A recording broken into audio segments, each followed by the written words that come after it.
Welcome to the KBI. I'm the Communications Director for the KBI, Melissa Underwood. We want to thank you for coming and being here today. We do have a special announcement, kind of two announcements. A JFIT, what we're calling JFIT, the Joint Fentanyl Impact Team. That's our enforcement effort to combat fentanyl in Kansas. And then we will also be introducing the first ever canine unit at the KBI that is going to work together in collaboration with JFIT. So today we're going to have 6 speakers. We'll have the Kansas Attorney General, the KBI Director, the Colonel of Kansas Highway Patrol, the Acting Special Agent in Charge for HSI, or Homeland Security Investigations, our Director for Midwest HIDA, the Board President for Wichita Metro Crime Commission.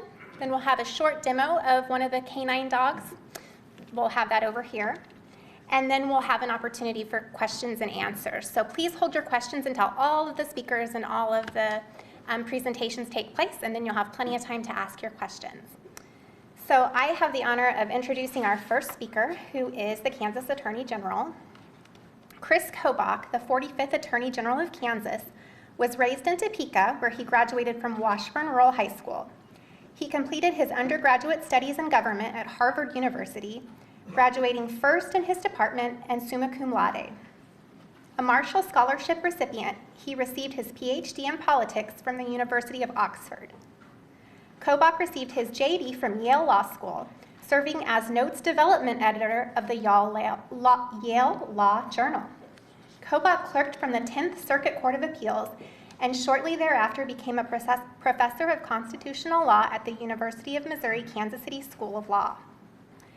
Kobach received a White House fellowship from President George W. Bush. He served in the United States Department of Justice under Attorney General John Ashcroft as counsel to the Attorney General. He has litigated some of the most high-profile cases in the country, including defending statutes and ordinances against the ACLU on multiple occasions. In 2012, Kobach brought the first challenge to President Obama's DACA amnesty on behalf of 10 ICE agents. His victory in federal district court paved the way for Texas to defeat the Obama Justice Department in its litigation. Kobach served as the 31st Kansas Secretary of State from 2011 to 2019, and he lives in rural Douglas County with his wife, Heather, and their 5 daughters. Attorney General.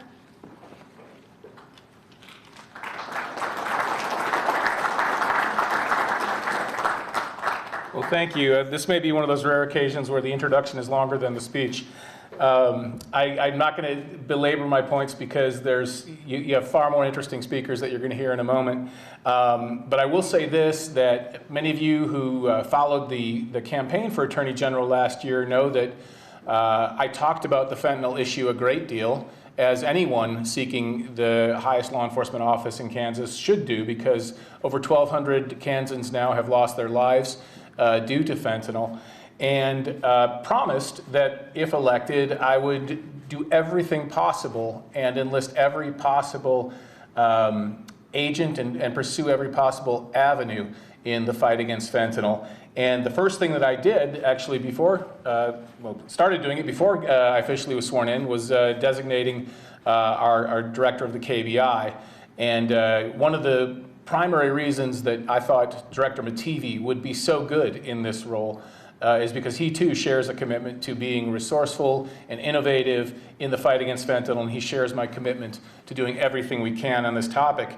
Back then, roughly a little under a year ago, envisioning what exactly we would do, we were thinking about increasing the penalties for fentanyl, which the legislature did with cooperation with our agencies. I was also thinking about a task force, which the JFIT is the embodiment of that aspiration. But I was not thinking about some of the more interesting tactical ways law enforcement could go after fentanyl. And I'm delighted that today you're going to be seeing one of the more interesting approaches and one of the more innovative approaches to dealing with fentanyl and intercepting fentanyl. And that, of course, is the canines. And so when Tony told me that we were exploring that option, I was all in from the word dogs because it sounded like something that was not being done yet. It sounded like something that had huge potential. And as the owner of 4 hunting dogs myself, and someone who witnesses the incredibly miraculous powers of a dog's nose and knows just how extraordinary these creatures are in doing what they do and how happy they are when you put them to work doing what they do, I thought this is a great idea, and I was just really delighted that Kansas would soon be home to these canines. And I see today, in part, sharing this with the public, but also formally welcoming Kansas's newest fighters in the battle against fentanyl. And I have no doubt that we are going to see great success with this new type of technique in the war against fentanyl. So thank you very much, and credit to the KBI and to the other agencies on the JFIT task force for looking at this option and recognizing its potential in the battle against fentanyl.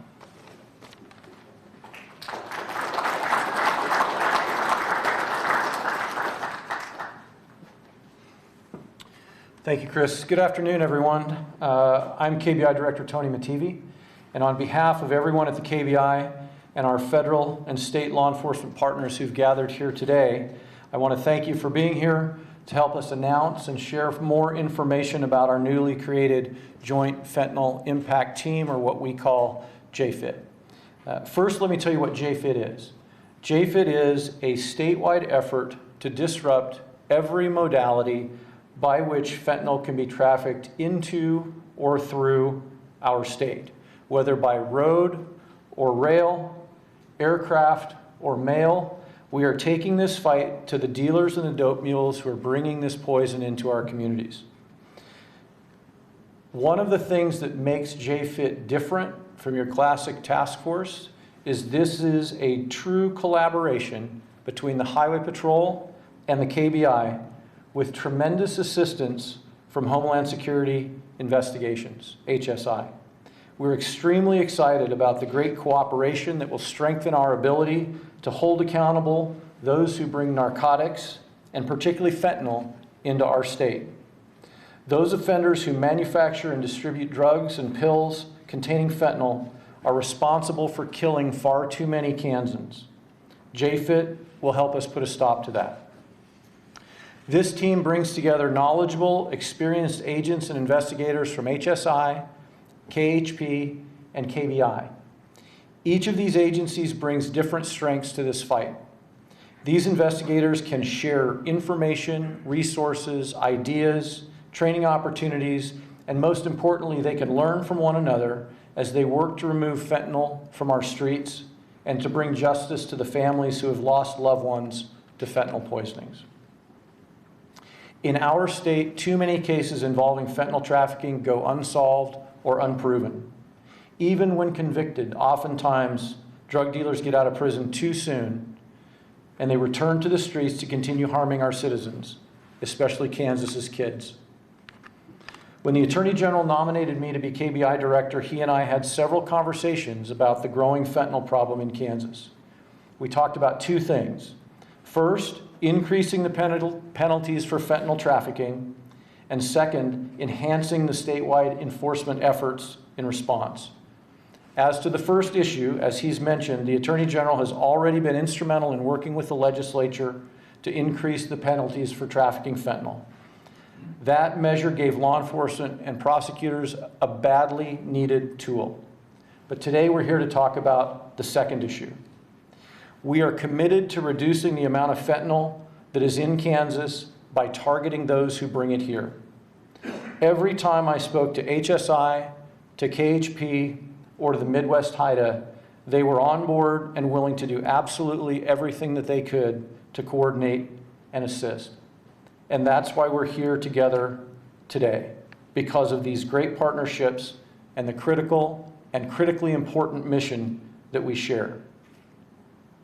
This team will also have the support of the KBI's new K-9 unit. With funding assistance from Midwest HIDTA and the Wichita Metro Crime Commission, 4 KBI agents were recently trained and certified in detecting illegal drugs, including fentanyl. Thank you to both of these great organizations, Midwest HIDTA and Wichita Metro Crime Commission, for your willingness to support JFIT's efforts. We wouldn't have been able to move forward so quickly without your great help. These are the first 4 fentanyl detecting canine officers in Kansas. They will work closely with the narcotics team to interrupt all methods of fentanyl movement into Kansas. This will include intercepting drugs that come into our state through the mail, on our roadways, on our railways, and by air. It is our hope that these targeted enforcement efforts reduce the growing number of fentanyl deaths, but we must recognize that we will not be able to enforce our way out of this crisis. To make real progress, we must increase awareness about how lethal fentanyl is and how any street drug or pill can contain fentanyl. So we're working also to increase awareness about this important issue. We hope our media partners can help us with this. We need teens and young adults, their teachers, parents, and friends to know how deadly these counterfeit pills are. We need them to speak up, and we need them to protect each other. Experimenting with drugs can no longer be accepted as a normal part of growing up. Fentanyl can kill you, and we're seeing it literally in every kind of pill and in every kind of drug on the streets. So, thank you once again to each of our partners for joining us in this endeavor. I truly believe that we will make a positive impact on our state as a result. So now I would like to introduce the new Colonel of the Kansas Highway Patrol, Eric Smith. Colonel Smith is a native of Ellsworth and holds a Bachelor of Science degree in Criminal Justice from Friends University. He began his law enforcement career in 1993 with the Sedgwick County Sheriff's Department, where he served for 9 years. In 2002, he joined the DEA in the Minneapolis-St. Paul area. In 2011, he was promoted to Supervisory Special Agent and assigned to the Kansas City District Office. From December of 2016 to May of 2018, he served as the Inspector for the Office of Professional Responsibility at DEA headquarters in Arlington, Virginia, before returning to the Midwest to serve as Assistant Special Agent in charge of the Kansas City District Office. In November 2021, he was named as the DEA's Chief Inspector, where he oversaw 3 offices that make up the Inspection Division. Colonel Smith retired from the DEA in June as he was being named the KHP's new superintendent. I can tell you that the KHP has been a wonderful partner to the KBI in the past. I know that under Eric's leadership, our cooperation and collaboration will only improve. Colonel Smith.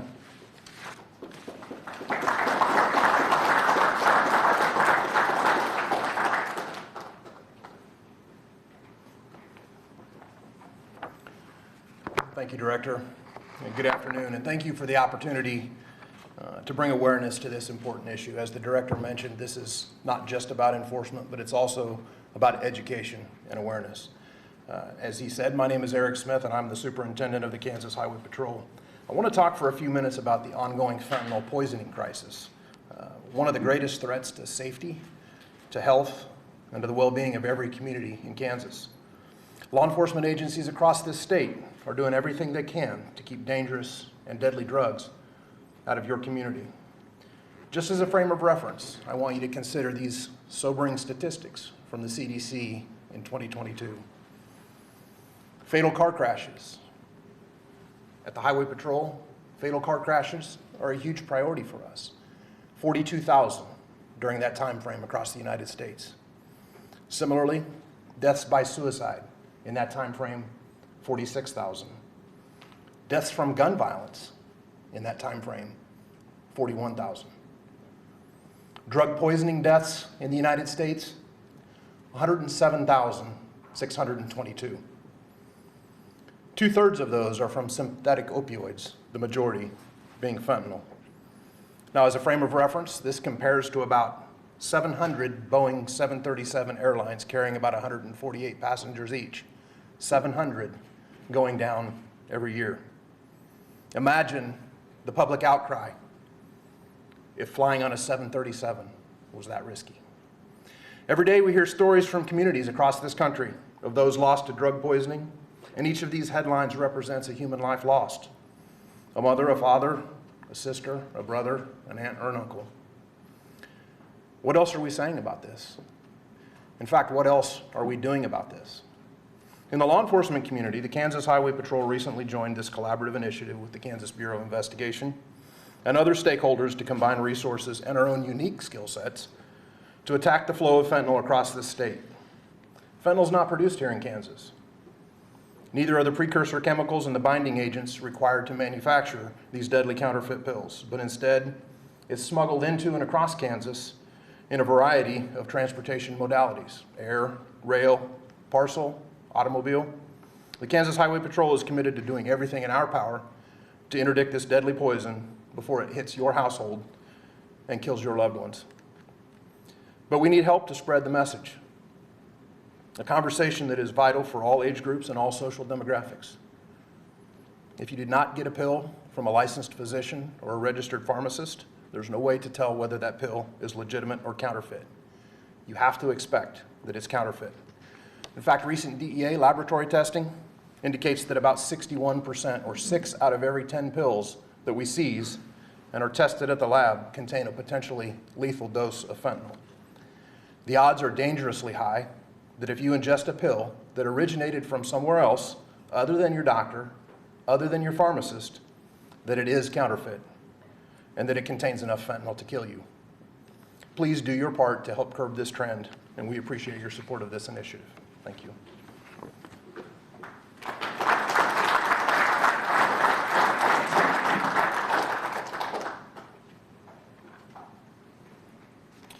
Our next speaker this afternoon is Tae-Kuk Cho, who is the Acting Special Agent in Charge for Homeland Security Investigations, Kansas City office.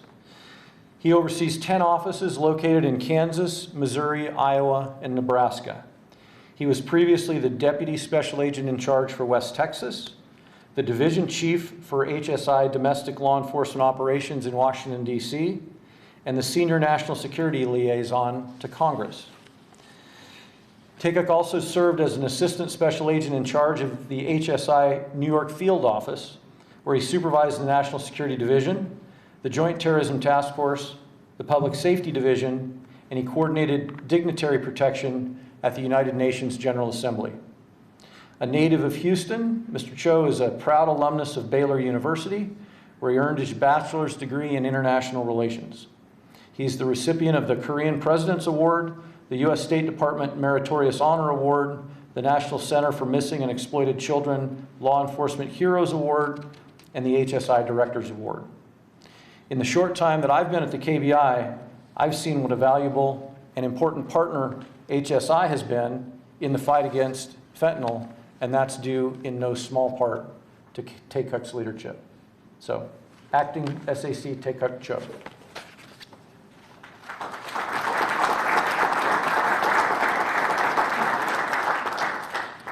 Thank you, Director. Good afternoon. My name is Tae-Kuk Cho. I am the Acting Special Agent in Charge for Homeland Security Investigations, Kansas City Field Office. As the principal investigative arm of the U.S. Department of Homeland Security, HSI stands resolute in combating the scourge that is fentanyl. Too many people have fallen victim to both overdose and opioid-fueled violent crime. Even one death is one too many. HSI special agents are members of this community. We live here. We work here. Our kids go to school here. We are Kansans. In collaboration with our state and federal law enforcement partners, HSI endeavors to marshal our resources and leverage our federal authorities to identify, disrupt, and dismantle both transnational criminal organizations and regional networks who threaten the safety of our citizens and adversely impact the quality of life. Thank you to the KBI, KHP, Midwest HIDA, and the Wichita Crime Commission for your support, and to the members of the media. Thank you for highlighting this impactful new initiative. At this time, I would like to introduce Executive Director for Midwest HIDA, Mr. Dan Neal.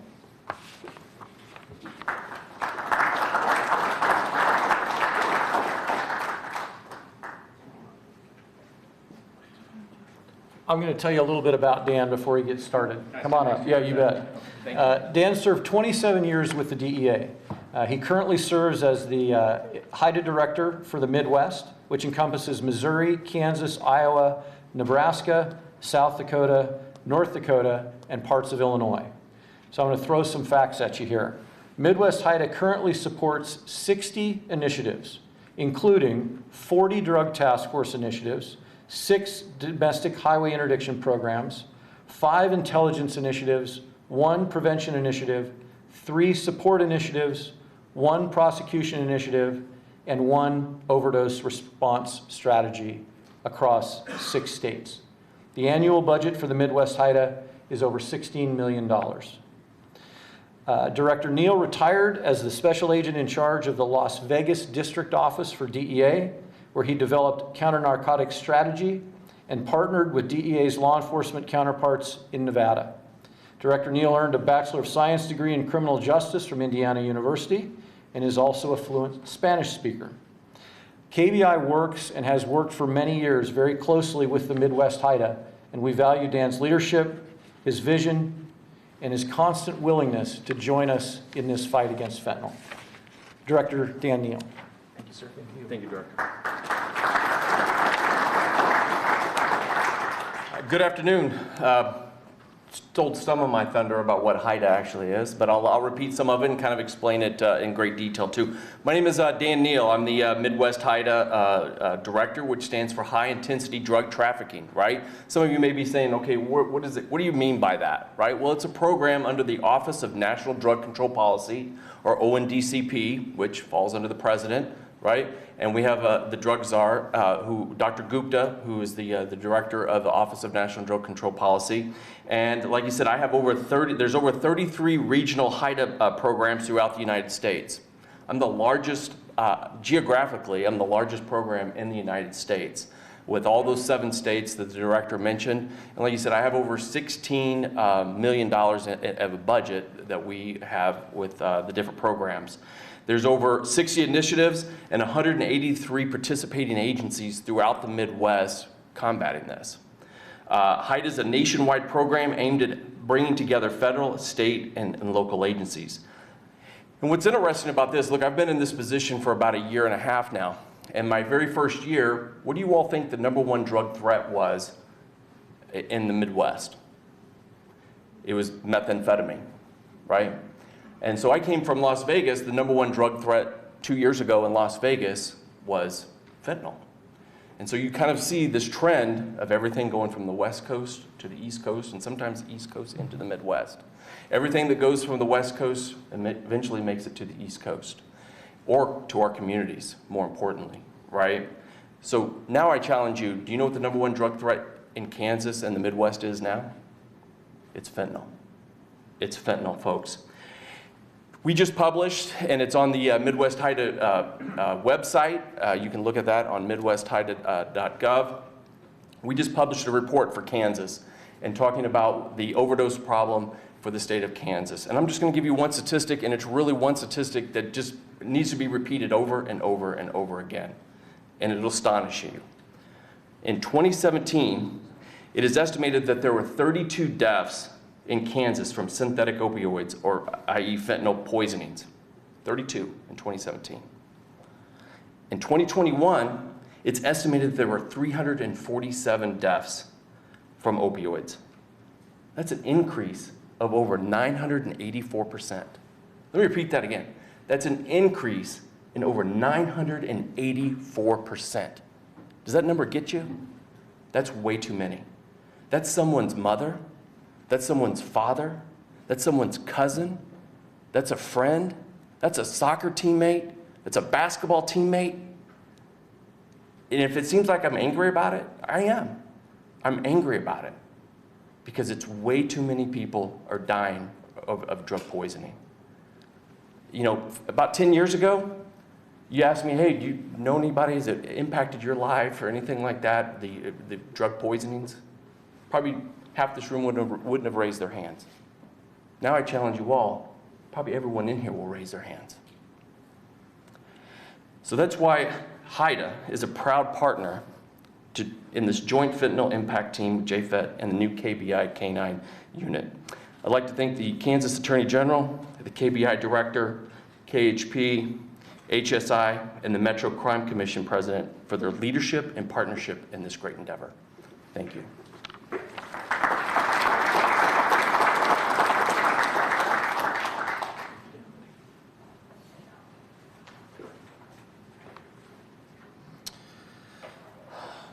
last but certainly not least today is a representative of the Wichita Metro Crime Commission, and I'll explain why in just a moment. The Wichita Metro Crime Commission was founded in 1952 as a group of citizens committed to advocate for, monitor, and support efforts to ensure the city of Wichita, Sedgwick County, and the state of Kansas criminal justice systems remain fair, unbiased, and transparent, to maintain a robust Crime Stoppers program to fight and reduce crime, and to support and sponsor youth programs that encourage and teach good citizenship, self-discipline, and self-confidence.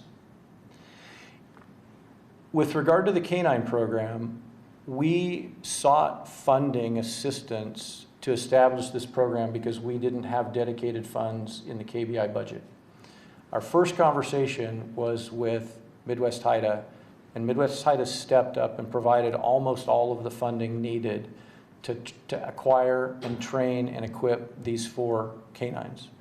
There was a difference, though, between what it cost to start this program and what HIDA funded.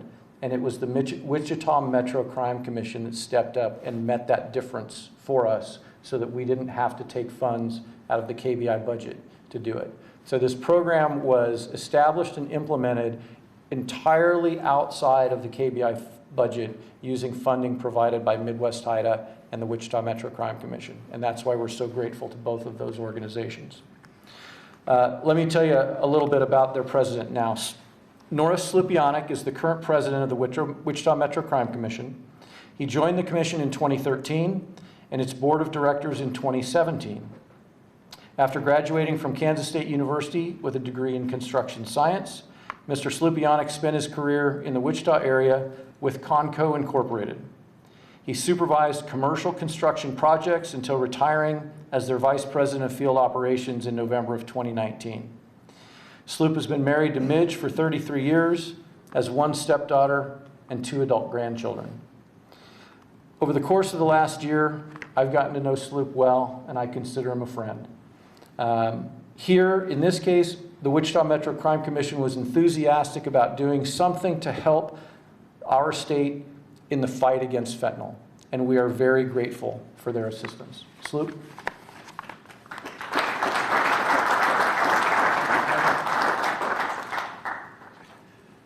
First of all, I want to thank Director Mativi and the rest of the Joint Fentanyl Impact Team for inviting the Wichita Metro Crime Commission to participate in today's news conference. The main goal of the Crime Commission is to support law enforcement and to help educate youth about making good choices.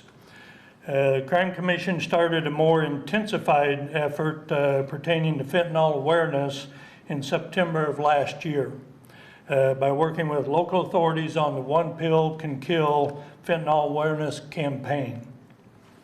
Excuse me.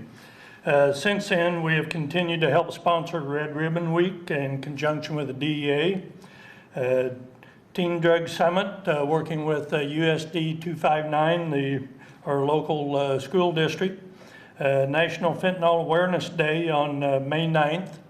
We also did a Fight Fentanyl Night at the Wind Surge, which is our minor league baseball affiliate team. And we just finished up within about the last 2 weeks with Law Camp, where we have approximately 100 10 to 14-year-old youths getting acquainted with law enforcement, stressing that law enforcement is your friend, and also working with drug education on that. Other areas of support include One Pill Can Kill banners in almost every middle and high school in Sedgwick County. This was accomplished through our Crime Stoppers committee through their Speak Up program, and now they're working to put that same banner in at the entrance of all the football stadiums moving forward into the fall season. The One Pill Can Kill message is also being displayed on many of the area electronic billboards with a large support from the Wichita Auto Dealers Association. Don't know if you have Jump Starts up here, but Jump Start Convenience Store They've been utilizing the TV monitors on their gas pumps to get the message out. And then there's also a strong social media blitz on media platforms that target our youth.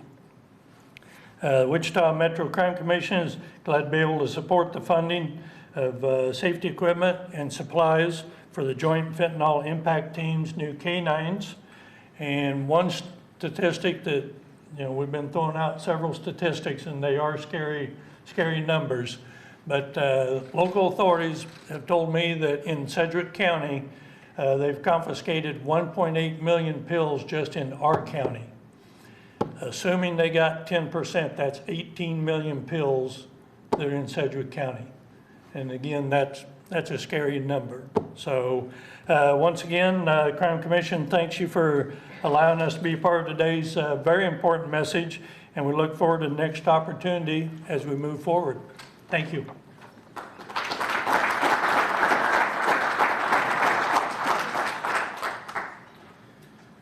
All right, it's time to introduce the real stars of today's announcement. Our 4 canine officers who with their handlers will represent the KBI's first ever canine unit. As I introduce the officers, I'm gonna, looks like, hey Doug, come down and join me as I introduce the officers, would you? So Special Agent in Charge Doug Younger is the supervisor of the canine unit. First, we have Canine Officer Pablo and his handler Tyler. Pablo, like each of our canines, is a Belgian Malinois. He was born in Holland, and he can detect cocaine, methamphetamine, heroin, and fentanyl. Pablo is dual certified, so he can track scents in order to aid operations where we are searching for suspects and victims. Next is Canine Kuno and his handler Brent. Kuno was also born in Holland, and he too can detect cocaine, methamphetamine, heroin, and fentanyl. Like Pablo, Kuno can track scents in order to search for suspects and victims. Next, we have handler Kelly. Unfortunately, Kelly's canine is Ryo, and Ryo had to go to the vet over the weekend. Since he's still not feeling well, he's at home resting. Ryo was born in Mexico, and he too can detect cocaine, methamphetamine, heroin, and fentanyl. Ryo is also a Belgian Malinois. He's the youngest of our 4 canines, and he's not yet old enough to be dual certified in other law enforcement operations, but he will be when he reaches the appropriate age. Finally is Canine Officer Juran. Sorry, I said Juran, it's Juran. Mike clarified that for me earlier. This is Juran's handler, Mike. Juran was born in Mexico, and he also detects cocaine, methamphetamine, heroin, and fentanyl. Like Kuno and Pablo, Juran is certified to track scents in critical operations where we need to search for a suspect or a victim. And now, Special Agent in Charge Younger is going to have a short demo by Juran and Mike to demonstrate how our canines can detect fentanyl. What we have for you today is 3 boxes set out on the table. The boxes do have a fentanyl odor in them. It's not actual, it's true fentanyl smell, but not a actual fentanyl powder in substance. If any of you were to walk over there, you wouldn't smell anything. But we will let the dog go over and find the box for us. And we'll do this drill twice. And we'll move the box those 2 times so you can see that the dog is indicating on that fentanyl.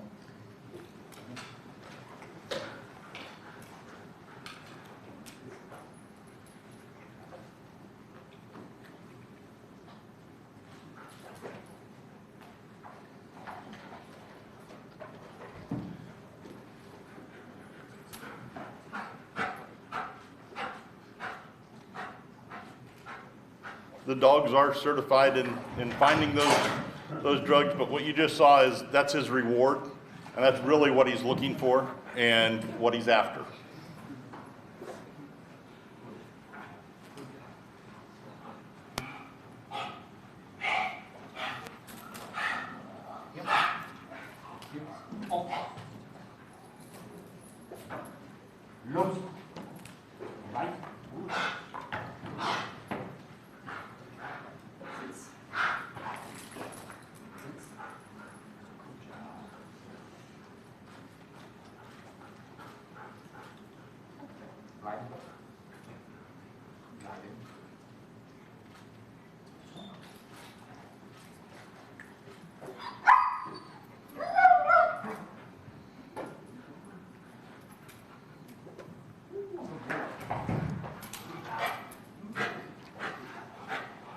What we used today was, I believe, a disc that's 75, supposed to be 75 milligrams or 75 grams of fentanyl odor to it.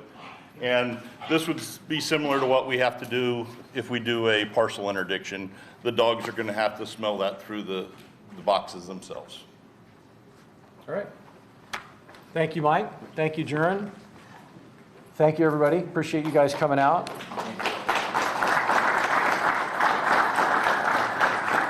At this time, I'm going to ask each of the speakers to come back up and join me at the podium, and we'll be happy to take any questions that you might have.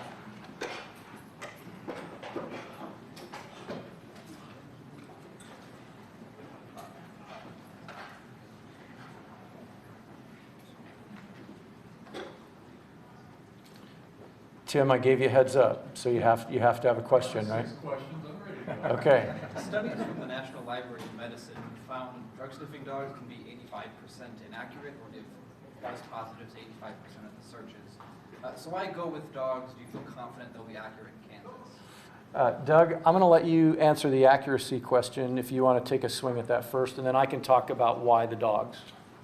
The canines are sniffing for the toy. They're trained in these specific types of drugs that we've gone over. However, we also do what's called proofing against different items. Their noses are sensitive enough to smell the plastic, the packing tape, things like that. And we actually run tests or drills and training to assure that they aren't hitting on things that they aren't supposed to. And all of that is documented in our training. The answer as to why is that there is no better tool out there, right? I mean, without the canines, we are flying blind when it comes to being able to detect fentanyl. And we have to put ourselves in a better position to be able to intercept the drugs that are being transported into and through our state. They are the best tool available for that, and that's why we went with them. There have been reports nationwide of police dogs having issues biting or attacking civilians. What steps are being taken to avoid that? The agents received 160 hours in training at the outset, and then will train 8 hours a week at the minimum in handling the dogs. And a great part of that is making sure they're handling the dogs safely, and the dogs can be out in the community. So those things do happen, but we're not concerned given the amount of training that the agents have with their dogs here. You mentioned the legislative end of this. I know back in, I think, January when the Attorney General first took office, he mentioned seeking a parallel, or maybe that was on the campaign trail, I can't remember which, but a parallel action with the Sentencing Commission. What is the status of that? Is that necessary any longer with the new legislation? I think we're going to see how the new legislation works in prosecuting. We did look at both tracks, the Sentencing Commission and the legislation. We ultimately decided to go with the legislation because there was such interest in the Kansas legislature in stepping up our penalties and our efforts in terms of our Kansas statutes. So we're going to see how that works, and you know that'll prove itself in actual prosecutions. If for some reason we're not getting the level of penalty that we think is sufficient to deter fentanyl trafficking, then we'll look at the Sentencing Commission too. Will 4 dogs get at the tip of the iceberg, or will this make a difference? Do you need 40 dogs? I don't know. We have to see how it goes. I mean, as of last month, we didn't have any that could detect fentanyl. Now we have 4 at the KBI, and my understanding is that there are some local departments that have some as well. I really believe that these 4 agents are the tip of the spear when it comes to fentanyl enforcement. Are they going to be enough? You know, I don't know. I'm very concerned. I lived through the crack epidemic in a very different capacity. I lived through the meth epidemic as a prosecutor. We're not done with meth, by the way. Meth is still a huge problem. But what we see coming with regard to fentanyl looks to me like a tidal wave. This was the most we were able to do right now. We may be coming back and wanting more later. I can't say that we won't. I wish I could tell you that what we're doing is going to be enough. I fear that it's not. I would just add that to echo one of the comments from our Wichita Metro Crime Commission guest, we know the numbers that we're intercepting, but you know we're assuming that we're maybe getting 10%. Let's say we're even getting 20% or 30% of the actual fentanyl trafficked in the state of Kansas. We know we're not getting most of it. And we've got to have tools that are innovative and go beyond our current capacities. I think the impact of these dogs is going to more than double what we were able to see. It just allows us to do things that we couldn't do before. There was a point of emphasis on not using KBI resources. Why? Why not? Because we don't have enough. I mean, Tim, I wish that we had the resources that we needed just to address fentanyl in a way that I feel is effective. But in addition to that, we have violent crime, we have internet crime, we have crimes against children, we have organized retail crime. My thought was that anything that we could do to establish this program without taking away any other resources was worth doing. Have other jurisdictions, other states used dogs for this purpose, or is this a first of its kind initiative? I don't know. Dan? I can just tell you that as far as the Midwest is concerned, it's one of the first of its kind, especially with state investigative agency like KBI or some of the other ones. It's one of the first ones in the Midwest region. What does success look like for this program? Like what statistic? Is it more arrests, more fentanyl seized, fewer overdose deaths? Is there anything you're specifically hoping to see? I hope to see not another fentanyl death in the state of Kansas. We're not going to see that. I think what we can expect to see is more fentanyl seized. Now, we don't know how many deaths we're going to see going forward.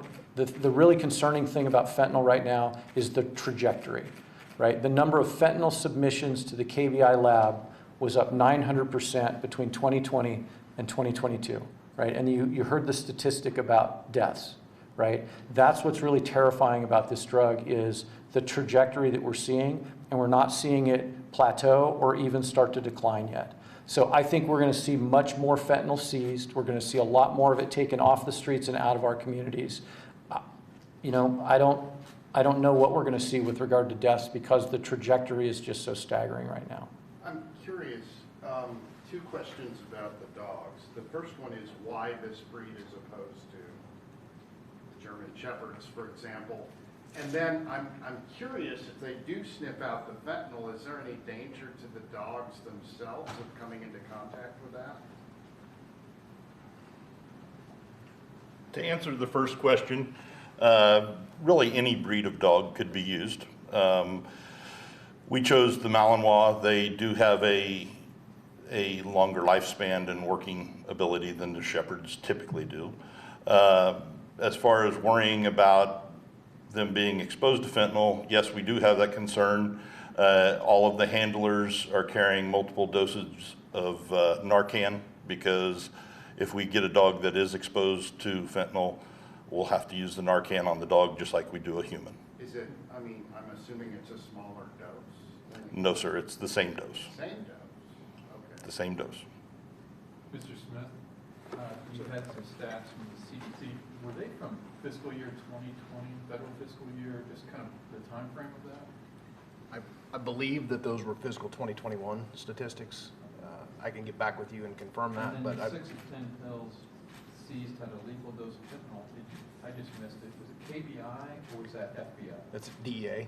It's a DEA. DEA laboratory statistic. And that is more recent than 2021. That was at the end of calendar year 2022. I did have a question for the KBI director. You mentioned that you said something like fentanyl can be present in anything, pretty much any drug. Does that include, for example, marijuana? Yes, absolutely. We're seeing fentanyl mixed with literally every other illegal drug. We're seeing it in pills that we call fake pills, right? Because you wouldn't expect to see fentanyl in an oxycodone, but we are. You wouldn't expect to see fentanyl in a Xanax or an Adderall, but we are. And then we're seeing straight fentanyl pills. And one of the really concerning things that we're starting to see is we're starting to see users develop enough of a tolerance that they're having to go from using dozens of pills a day to using straight fentanyl powder. So everything that we're seeing about this drug is concerning. Everything that we're seeing makes me believe that we are on the leading edge of a tidal wave. And so it is so important that we do everything that we can to position ourselves with the maximum number of resources and with the best strategy that we can possibly come up with to disrupt this. I really can't overstate the level of danger out there that fentanyl presents. When the DEA runs their campaign about one pill can kill, that's not an embellishment. That's not an overstatement. It's not hyperbole. It is the God's honest truth. Okay? One pill can kill. And unless you got that pill from a pharmacist, you have no way of knowing what's in it or how potent it is or whether it can kill you. That's the really terrifying thing about this. What role are you expecting these dogs to play in this, task force? Bringing them in on traffic stops, pulling them in once an investigation has started as a suspect? Where will they show up? What role will they play? So the one thing that I don't want to talk about is tactics, right? I don't have any desire to hand our playbook to the people that we're coming after. The bottom line is this is a capability that we didn't have last month. We had it this month. It is incredibly important to what we're trying to do in getting fentanyl out of our communities. And as I said, these 4 really are the tip of the spear. We expect that they're going to have a major impact on fentanyl trafficking and, more importantly, on disrupting fentanyl trafficking in Kansas. What have you learned from past epidemics, crack, meth, K2? I remember when K2 was a big thing. What can you apply to this that you learned from those? So K2 was different because it wasn't killing people for the most part, right? I think maybe everybody would like a chance to address this. What I've learned from it is that once the tidal wave hits, you can't have enough resources, right? It will be overwhelming. And everything that we're seeing about this tells me that we're going to be overwhelmed by it. We learned that from what we saw in the past, and we're seeing it in spades in what we're seeing right now in our communities. Anybody else? Anybody else? I think one distinction that has to be made is prior waves of illicit drugs and narcotics, the lethality isn't anywhere near what we're talking about here. We always use the term overdose in the past to refer to people that took too much. Well, in this case, you're talking about the tiniest amounts being lethal. And the other thing that we're seeing that I don't think we saw before is people unknowingly consuming fentanyl. In the classic case is the fake pills. People buying online some Adderall or something they think is going to help them stay up and study for an exam, and then their parents find them dead in the morning. Other drugs, people knew that they were purchasing and consuming a specific drug. With fentanyl, people are dying having no idea that they're about to put fentanyl into their mouth. And I think that's the other thing that makes fentanyl so different from prior waves. Dan, Eric, take it. Yeah, I mean, you really have to look at it. This drug and this issue that's going on this isn't something new within the last couple of years. This has been going on for the last 10 years. It's systematically killing our youth, right? And so it's all hands on deck. All hands on deck with the law enforcement, public health, everybody to combat this problem, because you get public campaign, teachers, everybody to talk about this issue, to bring healthcare people together, enforcement people together to attack this. You didn't see this with K2. People weren't dying hand over fist with K2 or some of the other drugs.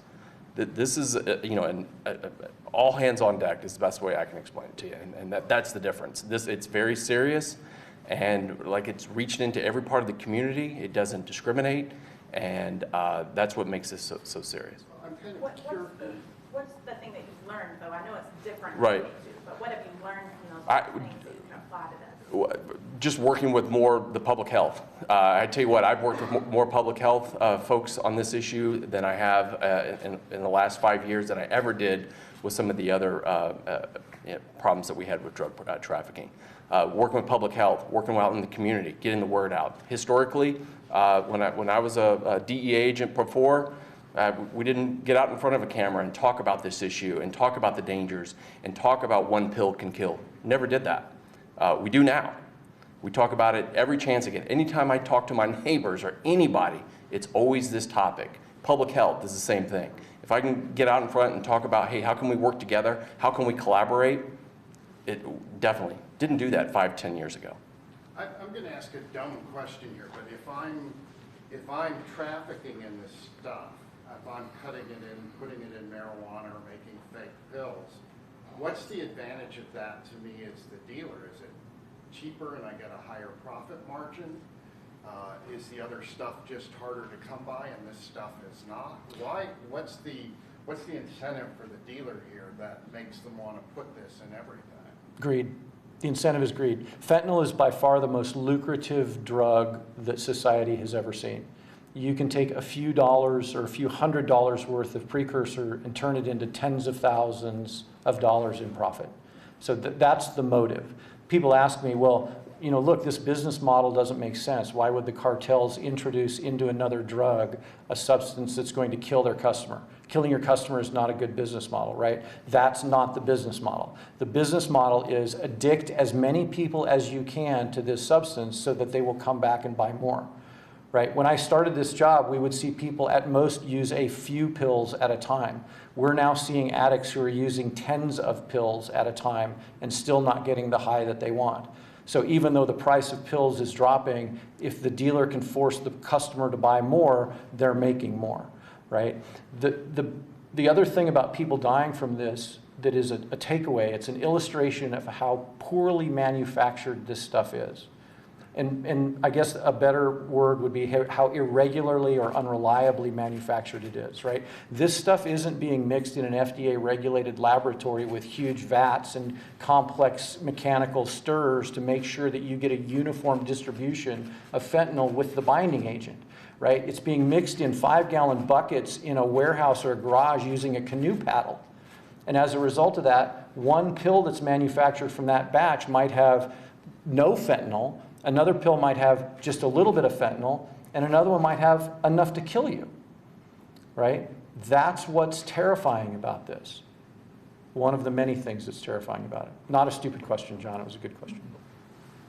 The legislature passed the fentanyl test strip legislation, I believe. What about, given the popularity of marijuana, recreational weed, what about legalizing recreational weed in Kansas? Because at least there would be some laboratory, there'd be some oversight of that, rather than none. You wanted me to get on my soapbox, Tim? Is that? You want me on the? Save lives to have legal weed. Show me that it would save lives to have legal weed, and we can have a discussion. That's not the science that I've seen. The science that I've seen is there's a correlation between increased marijuana use and increased fentanyl use. There's a correlation between increased marijuana use and fentanyl deaths. Okay, there's a correlation between increased THC use and adverse mental health consequences for our kids. I'm happy to debate with anybody the pros and cons of legalization or decriminalization of marijuana, but I would think that if there's one thing we could all agree on, it's that giving our kids access to something that is going to make them less safe mentally, or that's going to increase their mental illness, that's a bad idea. I would think that's the one thing that we could agree on. Yet there is scientific proof that increased access to THC increases mental illness in our kids. I don't get it. I don't get how anybody can advocate for that.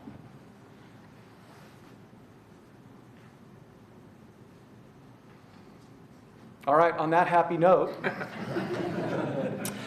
I do actually have a question for you on another topic. All right, I'll be happy to visit with you afterwards.